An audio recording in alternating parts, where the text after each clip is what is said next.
शुद्ध लग्न भाग 10. स्कूटी स्टँडवर व्यवस्थित उभी केली. घराचा दरवाजा उघडाच होता म्हणून ती सरळ आत आली. पण समोरचे दृश्य पाहून तिला धक्काच बसला. आता पुढे. आई, काय झाले तुम्हाला? रुची घाबरून निर्मलाबाईजवळ आली. समोर निर्मलाबाई खूप अस्वस्थ वाटत होत्या. त्यांच्या श्वास घेण्याची गती वाढली होती व त्या थरथरत कापत होत्या. आई, आई, काय झाले तुम्हाला? रुचीने त्यांना हॉलमधील सोफ्यावर बसवले. तीही खूप घाबरली होती. रुचिता म्हणाली, मी मी काय करू? आई, मी पाणी घेऊन येते, घाबरून बोलली व लगेच किचनमध्ये गेली. तिने किचनमधून ग्लासभर थंड पाणी आणले व निर्मलाबाईंना पाजले. सोबतच पदराने ती त्यांचा घाम पुसू लागली. पाणी पिल्यावर त्यांची थरथरी जरा कमी झाली होती, पण हृदय अजूनही वेगाने धडधडत होतं. रुची, माझ्या गोळ्या. निर्मलाबाई रूमकडे बोट दाखवत मोठ्या मोठ्याने श्वास घेतच बोलल्या. गोळ्या? हा हा, मी आणते. रुची धावतच निर्मलाबाई आणि प्रियाची जी रूम होती तिकडे गेली. समोर प्रियाच्या स्टडी टेबलवर औषधांचे पॅकेट ठेवले होते. रुचीने पटकन ते उचलले व तशीच निर्मलाबाईजवळ आली. त्यातील एक गोळी निर्मलाबाईंनी दाखवली. रुचीने पटकनच त्यातली गोळी काढून त्यांना दिली. गोळी घेतल्यानंतर निर्मलाबाईला जरा बरे वाटू लागले. रुची त्यांच्या जवळच बसून होती. रुचिता म्हणाली, आई, चला आपण दवाखान्यात जाऊ. निर्मलाबाई म्हणाली, रुची, मला आता बरं वाटत आहे. फक्त थोडा बीपी वाढला होता, बाकी काही नाही. पण असा अचानक बीपी का वाढला? माझं एका आई, दवाखान्यात चला. डॉक्टर आपल्याला नीट सांगतील आणि मेडिसिन्स पण देतील. रुची बेचैन होऊन बोलली. निर्मलाबाई म्हणाली, अगं रुची, आता ठीक आहे मी गोळ्या घ्यायची विसरली म्हणून वाढला असेल आज. थोडा आराम केला की ठीक वाटेल. पण आई, एकदा तुम्ही. रुची बोलतच होती की रुची, मला काहीही झालेले नाहीये, काळजी नको करू. निर्मलाबाई रुचीच्या डोक्यावरून हात फिरत बोलल्या. त्या ऐकत नाही म्हटल्यावर मग रुचीही जास्त फोर्स करू शकली नाही. तिने त्यांना बेडरूममध्ये झोपवून त्यांच्या अंगावर व्यवस्थित पांघरून दिले. ती तेथून जातच होती की निर्मलाने तिला आवाज दिला. निर्मलाबाई म्हणाली, रुची. रुची म्हणाली, हां आई. निर्मलाबाई म्हणाले, माझा बीपी वाढला हे विक्रमला नको सांगूस. मलाच ओरडेल गोळ्या घेतल्या नाही म्हणून. वर माझी काळजी करेल ते वेगळीच. रुची म्हणाली, पण आई. निर्मला म्हणाली, रुची, तुला माझी शपथ आहे, सांगितले तर. रुचिता म्हणाली, आई, एवढ्यासाठी शपथ नका देऊ प्लीज. एक तर तुम्ही दवाखान्यात यायला पण नाही म्हणत आहात, वर विक्रमला सांगायलाही. निर्मलाबाई म्हणाली, रुची, त्याच्या मागे आधीच टेन्शन कमी नाहीत. माझ्यासाठी त्याला अजून काळजीत नाही टाकायचे मला. हवं तर ही विनंती समज, पण त्याला नको सांगू काही. रुचीला त्यांचं बोलणं पटलं तर नव्हतं, पण आता शपथ दिल्यावर तिच्याजवळ इलाज नव्हता. रुची म्हणाली, बरं, तुम्ही आता फक्त आराम करा आणि कामाची काळजी मुळीच घेऊ नका. मी करते सर्व. अगं, असा कसा आराम करू? आता मेसवर जायचे आहे मला. आधीच खूप उशीर झालाय. निर्मलाबाई उठत बोलल्या. आई प्लीज, मी तुमची गोष्ट ऐकली ना. प्लीज, आता तुम्ही माझी ऐका. तुम्ही कुठेच जाणार नाही. तुम्हालाही माझी शपथ आहे. गेल्या तर. रुचीनेही त्यांचे शस्त्र वापरले. बरं बाई, ठीक आहे, नाही जात. पण मला त्यांना फोन तर करू दे की मी येणार नाही म्हणून. निर्मला हसत बोलल्या. निर्मलाबाईने फोन करून त्यांच्या सहकारीला येणार नसल्याचे कळवले. रुची, प्रिया अजून कॉलेजवरून कशी आली नाही? आतापर्यंत तर यायला हवं होतं तिने. निर्मला काळजीने बोलल्या. रुची म्हणाली, आई, तुम्ही काळजी नका करू. तिच्या कॉलेजमध्ये प्रोग्राम आहे ना, म्हणून लेट झाले असेल तिला. मी कॉल करून पाहते तिला. रुचीने प्रियाला फोन लावला. प्रिया अक्षरा आणि वैभवसोबत एका कॉफी शॉपमध्ये बसली होती. प्रिया म्हणाली, वहिनीचा कॉल, आता काय बोलू मी तिच्याशी? अक्षरा म्हणाली, अगं, एवढा वेळ झाला आपल्याला म्हणून केला असेल. उचलून बोल एकदा वहिनीशी. प्रियाने कॉल उचलला. प्रिया म्हणाली, हॅलो. प्रिया, किती वेळ आहे? प्रोग्राम चालूच आहे का अजून, की फोटो काढणे संपायचे आहे तुमचे? रुचीने चेष्टेने विचारले. त्यावर प्रियाच्या डोळ्यातून पुन्हा गंगा जमुना व्हायला लागल्या. ती फोनवरच रडू लागली. प्रिया, काय झाले? तू रडत का आहेस? रुची ती रडत होती म्हणून निर्मलाबाई समोर न बोलता रूम बाहेर येऊन काळजीने बोलली. आय एम सॉरी वहिनी, मी तुझी साडी एक दिवस पण सांभाळू शकली नाही. प्रिया रडतच बोलली. प्रिया, तू कुठं आहेस आणि काय झाले मला नीट स्पष्ट सांग. तिला आता जास्तच काळजी वाटू लागली होती. वहिनी ते, असं बोलत प्रियाने सर्व घडलेली कहाणी सांगितली. तिने सांगितल्यावर रुचीने निश्वास सोडला. तिच्या मनात तर वेगळेच विचार येत होते. रुची म्हणाली, प्रिया, फक्त साडीच फाटली ना बाळा, त्यात एवढं रडायचं काय आहे? पण ती तुझी लग्नाची साडी होती ना वहिनी, मी नेसायलाच नको होती. प्रिया नाक ओढत बोलली. प्रिया, तू एका साडीसाठी एवढी रडत होती? होते असे एखाद्या वेळेस, तू मुद्दामून थोडी न फाडलीस. आता डोळ्यातील अश्रू पुस आधी आणि कुठे आहेस ते मला सांग. मी घ्यायला येऊ का तुला? रुची पुन्हा काळजीने बोलली. खरंच वहिनी, तू नाराज नाहीस ना माझ्यावर? प्रिया पटकन डोळे पुसत बोलली. रुचिता म्हणाली, नाही प्रिया, मी एवढ्यासाठी नाराज का होईल? प्रिया म्हणाली, ठीक आहे वहिनी, मी घरी येते. मला घ्यायला यायची गरज नाही. माझे फ्रेंड्स आहेत सोबत. रुचिता म्हणाली, बरं, पण लवकर ये. आई काळजी करत आहेस तुझी. हो, बस आलेच. रुचीशी बोलून प्रियाने फोन कट केला. वैभव म्हणाला, काय बोलली तुझी वहिनी? नाही ना नाराज तुझ्यावर? प्रिया म्हणाली, नाही, वहिनी नाराज नाही, पण ती काही बोलली नाही म्हणून माझं गिल्ट मला कमी होणार नाही. जोपर्यंत माझ्यासोबत हे सर्व ज्याने केले त्याला अद्दल घडवत नाही, तोपर्यंत मला चैन पडणार नाही. वैभव म्हणाला, पण काय फायदा? ज्याने केले तो तर करून सवरून घरी बसून आराम करत असेल आणि आपण इथे त्याचा विचार करत बसलोय. अक्षरा म्हणाली, हो ना, किती रिक्वेस्ट केली आपण त्या रणदिवेला, पण तरीही तो CCTV फुटेज दाखवायला तयार नाही. काय तर स्टुडंटला नाही दाखवू शकत म्हणे. तसाही काही फायदा नाही अक्षरा. कॅन्टीनमधला कॅमेरा खराब आहे आणि याचाच फायदा त्या नालायक व्यक्तीने घेतलाय. प्रिया दात ओठ खात बोलली.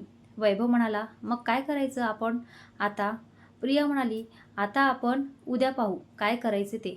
मला आता घरी जावं लागेल. अक्षरा म्हणाली, मला नाही, आपल्याला. आम्हाला काय इथेच ठेवायचा विचार आहे का तुझा? प्रिया म्हणाली, अरे हो हो, आपल्याला. चला, आता आधीच लेट झालोय आपण.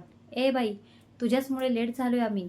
कसाही सिद्धार्थसोबत जात होतो मी, तर तुम्ही दोघींनी मला जाऊ दिले नाही. माझे रिक्षाचे 20 रुपये वाचले असते ना. वैभव चष्मा नीट करत बोलला. प्रिया म्हणाली, वैभ्या, इथे माझ्या वहिनीची 4,500ची साडी फाटली आहे आणि तुला तुझ्या रिक्षाच्या 20 रुपयाचं पडले?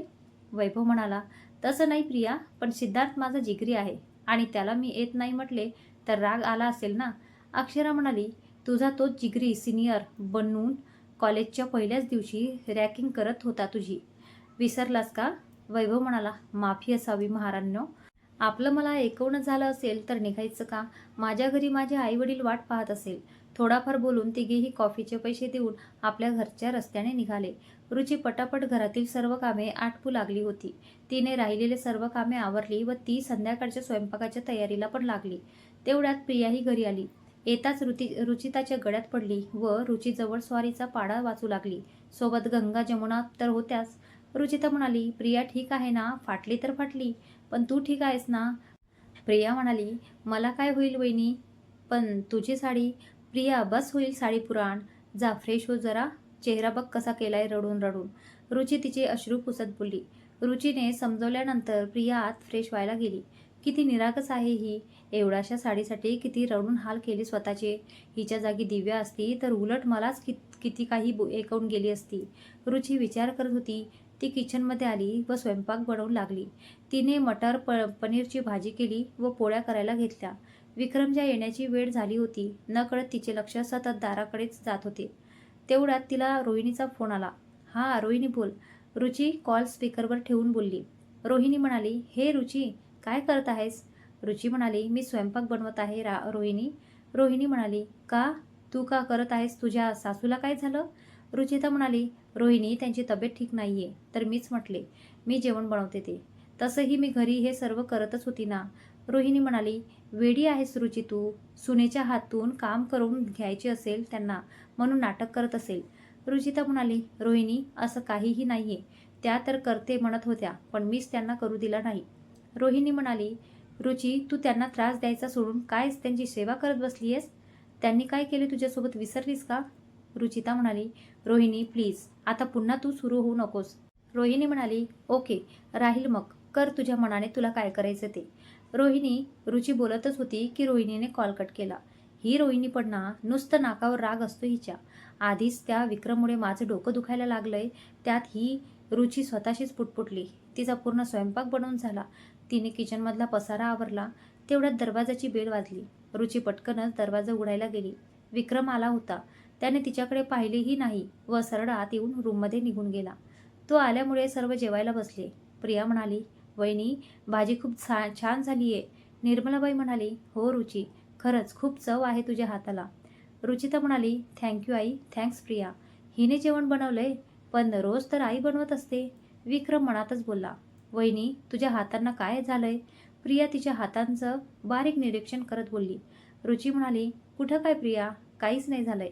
प्रिया म्हणाली, नाही वहिनी, हे बघ, तुझ्या हाताचे दंड लाल झालेत. प्रिया बोलली, तसा विक्रमला ठसकाच लागला. विक्रम, आरामशीर जेव, कसली घाई आहे तुला? निर्मलाबाई त्याला पाण्याचा ग्लास देत बोलल्या. सांग ना वहिनी, इन्फेक्शन झालं आहे का कशाचं? प्रिया काळजीने बोलली. रुचिताने एक वार विक्रमवर नजर टाकली. तो ताटात पाहत जेवत होता. प्रिया, ते मी आज सनस्क्रीन लावलं होतं, कधी लावत नाही तर सूट नसेल झालं. रुचिता उत्तर देत बोलली. पण मग तेवढाच हात का लाल झालाय? प्रियाची प्रश्नावली काय थांबायचं नाव घेत नव्हती. निर्मलाबाई म्हणाली, तुला काय एवढी चौकशी आहे प्रिया? ती एवढी सांगत आहे ना? निर्मलाबाई म्हणाली, रुची, असं काही बाई वापरू नकोस आता. हे दुकानदार मेले काही पण देतात कशाच्या नावावर. बरं. रुची विक्रमकडे पाहत बोलली. जेवण आटोपल्यानंतर रुचिताने पुन्हा किचनमधला राहिलेला पसारा आवरला. प्रियानेही तिला मदत केली. ती रूममध्ये आली तर विक्रम नेहमीप्रमाणे खाली अंथरूण टाकून झोपी गेला होता. तो तिच्यामुळे खाली झोपतो याचे तिला वाईट वाटत होते. पण पुन्हा त्याने आपल्याशी फसवून लग्न केले हे आठवून ती त्याकडे दुर्लक्ष करत होती. पण आज आल्यापासून तो तिच्याशी एक शब्दही बोलला नाही. यामुळे तिला कुठेतरी चूक केल्यासारखे वाटत होते. खूप थकल्यामुळे तिला पटकनच झोपी लागली. निरपेक्ष प्रेम. रुची झोपल्यानंतर विक्रम उठून तिच्याजवळ आला. तिने अंगावर पांघरून घेतले होते. त्याने ते अलगद बाजूला सारले. तिचे लाल झालेले हात तो पाहत होता. एवढा वेळ होऊन गेला होता तरी त्याची काही बोटे त्या गोऱ्या हातांवर स्पष्ट उमटलेली दिसत होती. ते पाहून त्याला वाईट वाटले. त्याने त्याच्यावर मलम लावायला घेतला, पण अजून ती उठेल म्हणून त्याने तो तसाच जागेवर ठेवून दिला. तिच्या शब्दाने तो हट झाला असला तरी तिच्यावरील प्रेम त्यापेक्षा कितीतरी मोठे होते. त्यांना वकिलाकडून येऊन आता 8 दिवस झाले होते. पण त्या दिवसापासून विक्रम रुचिताशी एक शब्दही बोलला नाही. ती स्वतःहून जरी बोलली तरी तो जेवढ्याचं तेवढेच उत्तर देत होता.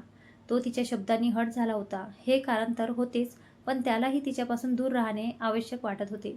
रुचिताला त्याचा अबोलपणा हृदयाच्या कोणत्या तरी कोपऱ्यात टोचत होता. पण तिचे मन त्याचा तो अबोलपणा तिला छळतोय हे मानायला तयारच नव्हते. त्यांच्यातला हा अबोलपणा निर्मला आणि प्रियालाही जाणवत होता. रविवार सुट्टीचा दिवस होता. प्रिया आणि रुची बाहेर गेल्या होत्या. प्रियाने खूप हट्ट करून रुचिताला सोबत नेले होते. घरी विक्रम आणि निर्मलाबाई होते. विक्रम सोफ्यावर बसून बिझनेस रिलेटेड न्यूज बघत होता. विक्रम, रुची आणि तुझ्यात काही वाद झाले का? निर्मलाबाई त्याच्याजवळ बसून विचारले. निर्मलाच्या प्रश्नावर विक्रम थोडा गडबडला, पण लगेच त्याने स्वतःला सावरले. विक्रम म्हणाला, नाही आई, तुला असे का वाटते? निर्मलाबाई म्हणाली, मला माहीत आहे विक्रम, तुमचं अरेंज मॅरेज आहे, त्यामुळे सुरुवातीला त्यांना त्यात अवघडलेपणा असतोच. पण तुमच्या नात्यात मला अवघडलेपणाही पेक्षाही दुरावा जास्त दिसतो. विक्रम म्हणाला, आई, असं काहीही नाहीये. फक्त थोडेफार वाद झालेत जे प्रत्येक घरी होतच असतात. कसले वाद? निर्मलाबाईंना धडकी भरली. आई, किरकोळ वाद, एवढं टेन्शन घ्यायची गरज नाही. विक्रमने शांतपणे उत्तर दिले. विक्रम, ती मुलगी सावत्र आईच्या हाताखाली वाढलेली आहे. तिने तिला कसं वागवलं असेल काय माहिती. तिच्या सावत्र आईचा स्वभाव मला काही फार रुचला नाही. त्यांना पाहून तर त्या तिचा द्वेषच करतात असं मला वाटलं.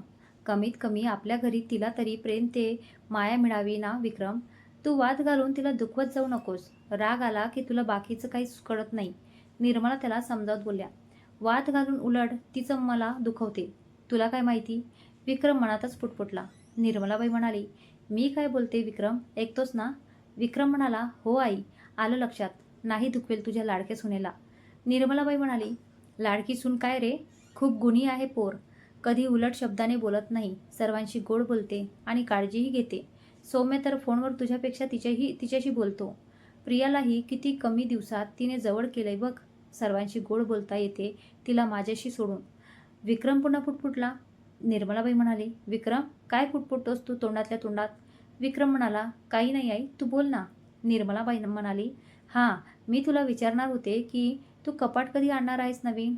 किती दिवसाचं सांगत आहे मी तुला. एकटा होतास तर काही नाही, पण आता रुची आहे ना, तिला जमत नसेल ते वापरायला. विक्रम म्हणाला, ते पाहू पुढे. सध्या एवढा खर्च परवडणार नाहीये. आधीच लग्नात आपल्या बजेटपेक्षा जास्त खर्च केलाय तू. विक्रम, आता पुन्हा तो विषय काढू नकोस तू. पहिलंच लग्न होतं घरात, मग ते असंच करायचं का? आणि तुझ्या बजेटात नसेल बसत तर मला सांग, मी देते तुला पैसे कपाट आणायला. निर्मला चिडून बोलल्या, आई, आणेल मी, तू चिडू नकोस. विक्रम माघार घेत बोलला, बरं, पण लवकर आण. तू नाही आणलेस तर मी स्वतः घेऊन येईल. नाहीतर निर्मला बोलून काम आवरायला गेल्या. धड 6 महिने राहणार की नाही माहीत नाही ती. तिच्यासाठी काय नवीन कपाट आणायचं. विक्रम पुन्हा पुटपुटला. रुची, प्रिया आणि निक्की इकडे शॉपिंग करत होत्या. त्या एका कपड्याच्या दुकानात जातात. निक्की म्हणाली, प्रिया, मला वाटते यापेक्षा मॉलमध्ये छान कपडे मिळतील. हे सर्व मला लोकल दुकान वाटत आहे. निक्की, मॉलपेक्षा अशा लोकल दुकानातच छान मिळतात कपडे आणि हे भाव पण करतात. मॉलमध्ये किती महाग देतात ते. प्रिया निक्कीच्या कानाजवळ बोलली. नंतर त्या 2-3 वेस्टर्न टॉप घेतात. रुचीलाही एक कुर्ती आवडते. ती ते घेते. असंच पाहता पाहता रुचिताची नजर एका शर्टवर जाते. तो लाईट नेव्ही ब्लू कलरचा शर्ट दिसताच रुचीच्या नजरेसमोर विक्रमचा चेहरा तरळून जातो. तिला जेजुरीला जायचे दिवस आठवतो. त्या दिवशी त्या ब्ल्यू कलरच्या शर्टमध्ये त्याचं दिसणारं लूक अजूनही तिच्या मनात प्रतिबिंबित होत होतं. इतक्यात प्रियाचं तिच्यावर लक्ष जातं आणि ती पाहत असलेल्या शर्टकडेही. वहिनी, दादा खूप छान दिसेल या ना शर्टमध्ये. प्रिया हळूच रुचीच्या कानाजवळ येऊन विचारते. खूप सूट होईल त्यांना हे शर्ट. रुची आपल्याच ओघात बोलून जाते. पण जशी तिच्या लक्षात येते आपण काय बोललो, तशी ती लगेच नाही, म्हणजे खूप छान कलर आहे ना शर्टचा, तर कोणालाही सूट होईल. रुची सावरत बोलते. वहिनी, आपकी भावना ये मुझ तक पोहोच चुकी है. काका, ते नेव्ही ब्ल्यू शर्ट दाखवा प्लीज. प्रिया लगेच बोलते. रुची म्हणाली, प्रिया, अगं कशाला, मी तर सहज म्हटलं. वहिनी, मला माहीत आहे तुझं आणि दादाचं सध्या एकमेकांसोबत मौन व्रत चालू आहे, पण याचा अर्थ हा नाही की तुला दादासाठी काही आवडलं तर तू घेणार नाहीस. प्रिया रुचिताला डोळे मिचकावत बोलते आणि दुकानदाराला ते शर्ट दाखवायला लावते. ती आणि रुची तो शर्ट पाहत असते की निक्कीमध्ये बोलते. प्रिया, मला नाही वाटत त्याला हा कलर आवडेल. त्यापेक्षा तो बघ, डार्क ब्ल्यू कलर छान वाटेल त्याला. या कलरमध्ये खूप हँडसम दिसतो तो आणि माझा पण फेवरेट आहे हा कलर. त्यावर रुची मनातच चरफडत. या निर्लज्ज चिपकू पालीला काही वाटते की नाही. माझ्या नवऱ्याला माझ्यासमोर हँडसम बोलते ही निर्लज्ज कुणीकडची. पण पुन्हा ती स्वतःच्याच विचारात चमकते. हे काय विचार करत आहे मी. त्याला तर मी डिवोर्स देत आहे ना. मला काय हक्क आहे त्याला माझा नवरा म्हणायचा. रुची मनात बोलती. पण ते काहीही असो, सध्या तर आम्ही नवरा बायको आहोत ना. मला पूर्ण हक्क आहे त्याला नवरा म्हणायचा आणि या निर्लज्ज चिपकू पालीला कोणताच अधिकार नाही त्याला कोणता कलर छान दिसेल हे सांगण्याचा. रुची मनातच स्वतःशी प्रश्न करत होती. वहिनी, वहिनी कुठे हरवली आहेस. प्रियाच्या आवाजाने रुची आपल्या विचारातून बाहेर आली. रुचिता म्हणाली, हां, काय बोललीस प्रिया. प्रिया म्हणाली, अगं कोणत्या विचारात हरवलीस तू. नाही, कोणत्याच नाही. मी सांगत होते हा लाईट नेव्ही ब्ल्यू छान दिसेल म्हणून त्याला. रुचिता सावरत बोलते. निक्की म्हणाली, नाही रुचिता, त्याला हा डार्क ब्ल्यू छान दिसेल. एक मिनिट, आपण हे दोन्ही घेऊ. त्याला जो आवडेल तो घालेल आणि जो ना आवडणार नाही तो आपण सौम्याला देऊ. ओके. प्रियाने मध्यस्थी करत उपाय सुचवला. निक्की म्हणाली, बरं घे, पण मला माहीत आहे त्याला हा डार्क ब्ल्यूच आवडेल. काय मुलगी आहे ही, हिला कशाच काहीच कसं वाटत नाही. बेशरम कुठली. रुची मनातच बोलली. त्यांनी ते दोन्ही शर्ट विकत घेतले. प्रिया बिल पे करतच होती की रुची बोलली, प्रिया राहू दे, मी पे करते यांचे पैसे. प्रिया म्हणाली, नको वहिनी, माझ्याजवळ आहेत, मी करते पे. तसेही माझ्यामुळे तुझं खूप नुकसान झालं आहे, आणखी नको व्हायला. रुचिता म्हणाली, प्रिया, मी सांगितलं ना तुला, मी पे करते ते, आणि याने माझं काही नुकसान नाही होणार आहे. माझी पण कुर्ती लेगिन्स आहे ना यात. प्रिया म्हणाली, बरं ठीक आहे, आपण एक काम करू, अर्धे तू पे कर, अर्धे मी करते. ओके, बरं ठीक आहे. रुचीने मान्य केलं. बिल देऊन त्या दुकानाबाहेर निघाल्या. निक्की म्हणाली, मला खूप भूक लागली आहे यार, आपण आधी काहीतरी खाऊन घेऊया आणि नंतर राहिलेलं सामान घेऊ. प्रिया म्हणाली, हो वहिनी, मला पण भूक लागली आहे खूप. भूक तर तशी मलाही लागली. चला मग, आधी पेटपूजा आणि मग करू कामदुजा. रुचिता हसत बोलली, आहा, काय जेवण आहे, खूप जेवलो आज मी. दीपक एका रेस्टॉरंटमध्ये जेवायला आला होता. त्याचं जेवण झालं तसं त्याने बिल पे केलं व निघतच होता की त्याची नजर रेस्टॉरंटमध्ये एंटर करणाऱ्या रोहिणीवर गेली. ही लाल माकडी इथे, हा माकड कोण आहे सोबत, हिचा बॉयफ्रेंड आहे का. पाहावं लागेल. दीपक तिला दिसणार नाही अशा ठिकाणी बसतो. रोहिणी आणि त्या मुलाने 2 कॉफीची ऑर्डर दिली आणि ते काहीतरी डिस्कस करत बसले. 10 मिनिटे होऊन जातात पण ते तसेच बसले होते. ही लाल माकडी इथे फक्त बसायला आली का. एक तर काय बोलते तेही ऐकू येत नाहीये. दीपक तिथे बसूनच विचार करत होता. त्याला ते काय बोलतात हे ऐकू येत नव्हते म्हणून तो सरकत सरकत तिच्या पाठीमागे असलेल्या खुर्चीवर जाऊन बसला, जेणेकरून ते काय बोलतात ते त्याला ऐकून यावे. रोहिणी म्हणाली, वेदांत, कधी येणार आहेत ते क्लायंट? 10 मिनिटे झाली आहेत इथे बसून, अजून त्यांचा पत्ता नाही आहे. येईल रोहिणी एवढ्यात. पण तू प्रेझेंटेशन व्यवस्थित केलंय ना? वेदांत म्हणाला, हां, फायनल लेआउट आहे आपला, त्यांनी रिजेक्ट करायला नको. रोहिणी म्हणाली, डोंट वरी, मी सर्व प्रेझेंटेशन व्यवस्थित केलंय. तसंही आधीच त्यांना आपलं प्रेझेंटेशन आणि लेआउट दाखवून झाले. मला नाही वाटत ते आता या स्टेजवर ते रिजेक्ट करतील. फक्त थोडेफार चान्सेस असतील. तसंही 1 BHचा फ्लॅट आहे आणि त्यांच्या बजेटनुसार इंटेरियर डिझाईन केलंय. वेदांत म्हणाला, हो, पण ही फक्त आपली सुरुवात आहे. आपल्याला त्यांना इम्प्रेस करायचं या प्रेझेंटेशनने, एवढं लक्षात ठेव. हे प्रोजेक्ट मिळालं तर बॉसही खुश होतील आपल्यावर. ओ, तर ही लाल माकडी इंटेरियर डिझायनर आहे आणि इथे क्लायंटला भेटायला आली आहे, दीपक मनातल्या मनात बोलतो. अजून 5 मिनिटे होऊन गेली पण तरी क्लायंट आले नाही. हे पाहून रोहिणी, वेदांत, मी फ्रेश होऊन येते. 5 मिनिटात क्लायंट आले की मला कॉल कर, ओके? वेदांत म्हणाला, बरं, पण लवकर ये, क्लायंट येतच असतील. हो, आले मी लगेच. रोहिणी बोलून वॉशरूमला जाते. ती वॉशरूममधून परत येते तेव्हा क्लायंट आलेले असतात. ती त्यांच्याजवळ जातच असते की मधातच दीपक येऊन हातातील अख्खी कोल्ड कॉफी तिच्या नव्या करकरीत, विशेषतः प्रेझेंटेशनसाठी घालून आलेल्या ड्रेसवर सांडवतो. ती तर 2 मिनिटे स्तब्धच उभी राहते. तिला कळतच नाही तिच्यासोबत नक्की काय झालं ते. आजूबाजूचे 2-3 टेबलावरील लोकांचं त्यांच्यावर लक्ष जातं. बाजूच्या टेबलावरील एक व्यक्ती त्यांच्याकडे जातच असतो की त्याची बायको त्याला टोकते. अहो, गर्लफ्रेंड बॉयफ्रेंड दिसतायत, बघा ना कसे पाहत आहे एकांमेकाकडे. त्या व्यक्तीची बायको थोड्या वेळाने जशी ती भानावर येऊन समोर बघते तसा दीपकचा चेहरा तिला समोर दिसतो. कैसा लगा मेरा मजाक? दीपक दोन्ही भव्या 2 वेळा उंचावून चेहऱ्यावरील विजयी मुद्रेने हळूवार तिला विचारतो, यू ब्लडी फूल, हे काय केलंस तू?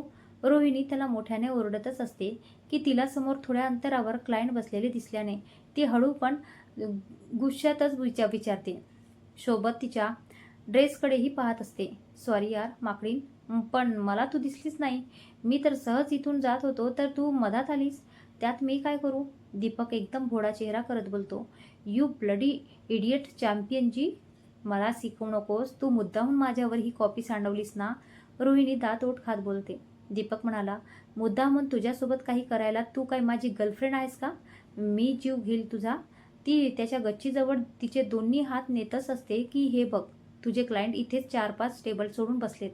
त्यांना जर तू अशी पिसाटलेल्या माकडीनीसारखी दिसली ना तर नक्कीच ते तुम्हाला अजून न दिलेला प्रोजेक्ट कॅन्सल करतील बघ. दीपक पुरेपूर संधीचा फायदा घेत म्हणाला. ती क्लायंट समोर असल्याने त्याच्यावर ओरडू शकत नव्हती ना जोराने बोलू शकत होती. तिच्या डोळ्यात आग उसळली होती. तिला तर वाटत होते की तिने महादेवासारखे तिसरे नेत्र उघडावे आणि समोर घुबडासारखे गालात हसत बघत असणाऱ्या व्यक्तीला तिथेच भस्मात करावे. पण ती ते करू शकत नव्हती. तिला तिची इमेज क्लायंट समोर खराब करायची नव्हती आणि त्यासाठी तेवढा वेळही तिच्याजवळ नव्हता. बघून घेईल मी तुला, ती बोलून रागातच पाय आपटून पुन्हा वॉशरूममध्ये गेली. ये लड़के क्यों परेशान कर रहे हैं उस लड़की को? बाजूदा एक 50-55 वर्षाचा भारदस्त सरदारजी त्यांच्यासमोर येऊन बोलला. त्या माणसाला पाहून दीपक घाबरला, पण लगेच त्याने स्वतःला सावरले. नहीं काका, मैं उसे कहाँ परेशान कर रहा हूँ? परेशान तो वो मुझे कर रही है. कुछ दिनों में हमारी शादी होने वाली है और वो है किसी बात से मुझसे रूठ गई है. इसीलिए मैं तो सिर्फ उसे मनाने आया था, पर उसने गुस्से में आकर अपने ही ऊपर कॉफी डाल दी. दीपक बिचारा चेहरा करत बोलला. सरदारजी म्हणाला, पर गुस्से में अपने ही ऊपर कॉफी कौन डालता है? वही तो काका, वो गुस्से में क्या करती है उसको भी पता नहीं होता. उसका गुस्सा ही तो हमारे रिलेशन में बांधा डाल रहा है. नहीं तो वैसे वो साफ दिल की है, पर मैं भी तो इंसान हूं ना, कब तक गुस्सा झेलूंगा उसका. दीपकने आता जास्तच बिचारं तोंड केलं होतं. वो तू टेंशन न ले पुत्र जी, मैं उससे समझाती हूँ. ऐसे गुस्से से थोड़ी ना घर संसार टिकता है. सरदारजी जी धर्मपत्नी बोली. हाँ काकू, आप समझाइए उसको, मैं अब चलता हूँ. आपके समझाने से अगर वो माने तो उसे कह देना उसका प्रेमी उसी पीपल के पेड़ के नीचे उसका इंतजार कर रहा है, जहाँ पहली बार हमने एक दूसरे से अपने इश्क का इजहार किया था. दीपक दुखी चेहरा करत बोलला. हाँ पुत्र जी, मैं समझाती हूँ उसको। तू मत दुखी हो, वो जरूर आएगी पीपल के पेड़ के नीचे। सरदारजीची पत्नी त्याच्या डोक्यावरून हात फिरवत बोलली, जी काकू, आपकी बहुत बड़ी मेहरबानी होगी मुझ पर। मैं जाकर वहाँ उसका इंतजार करता हूँ, बोलून दीपक तिथून सटकला. शॉपिंग भरून आल्यावर प्रिया सर्व सामान निर्मलाबाईंना आणि विक्रमला दाखवत होती. सोबत निक्की आणि रुचिताही बसल्या होत्या.